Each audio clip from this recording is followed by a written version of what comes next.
Namo Didava. Thanks so much for joining me for our daily practice check-in. Listen, listen, listen. This beautiful sound calls us back to our true home.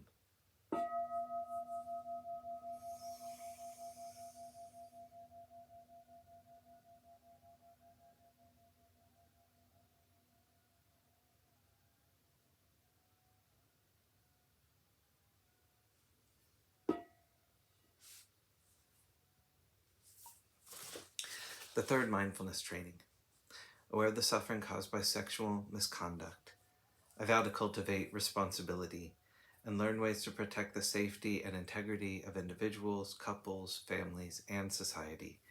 I'm determined not to engage in sexual relations without love and a long-term commitment. To preserve the happiness of myself and others, I'm determined to respect my commitments and the commitments of others. I will do everything in my power to protect children from sexual abuse and to prevent couples and families from being broken by sexual misconduct.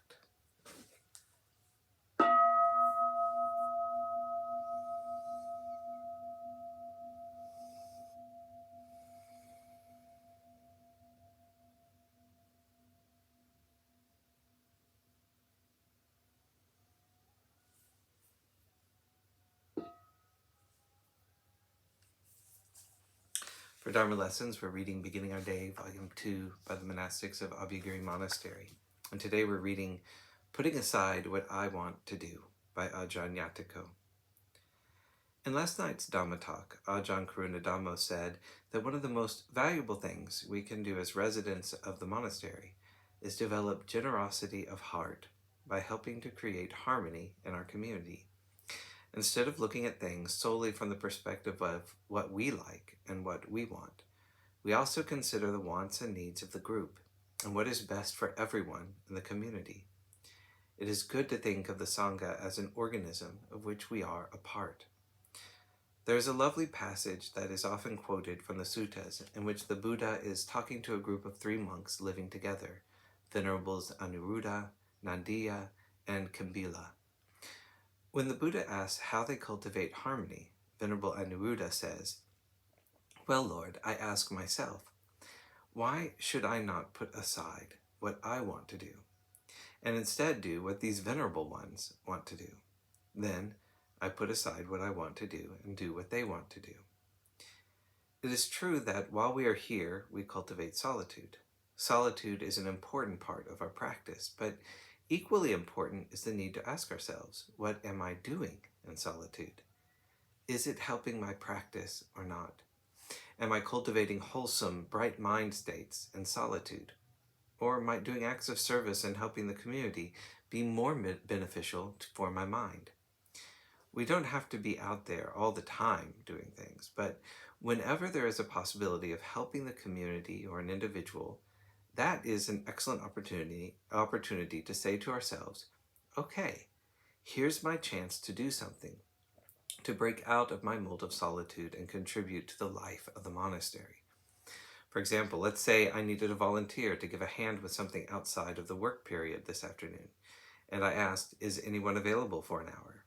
In a situation like that, while we may have it in mind to get back to our cabin and do some sitting, have a rest, read some suttas or whatever, instead, we could spontaneously drop that thought or desire and offer assistance. For this to be a special gift of generosity, it takes a willingness to be spontaneous. This is how it comes from the heart. To say to ourselves in that moment, sure, I'd be willing, I'd volunteer for that, I'd love to. That's a beautiful way to create harmony and appreciation, and it's a fine example of the generosity that comes from the heart. My intention is not to be one-sided. I'm not saying that solitude is not important and that as monastics and people living in the monastery, we don't have the duty to cultivate a love for solitude. But we should also remember that a love of generosity is an important part of the path. I remember a time when a person who'd lived as a monk for 10 or 15 years was clearly going through difficult times and was suffering from some serious mental problems. One of the senior Thai Ajahns was talking about the reasons for this person's breakdown and said, it's because he hasn't developed enough generosity in his practice. We could see that was true from this monk's behavior. He spent most of his time in solitude, but didn't do it in a skillful way. He tended to run off to be by himself at every opportunity. He rarely served or gave of himself. It's not as if the other monks didn't want him in the monastery or didn't want him to be around him. It was simply that they could not appreciate his presence because he was never really there for anyone. A community is like an organism that requires care, attention, and participation in order to function and remain beautiful, comfortable, pleasant, and healthy.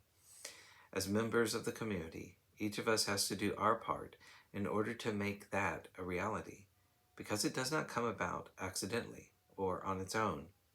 In terms of cultivating the path, I think this is worthy of reflection for our daily practice.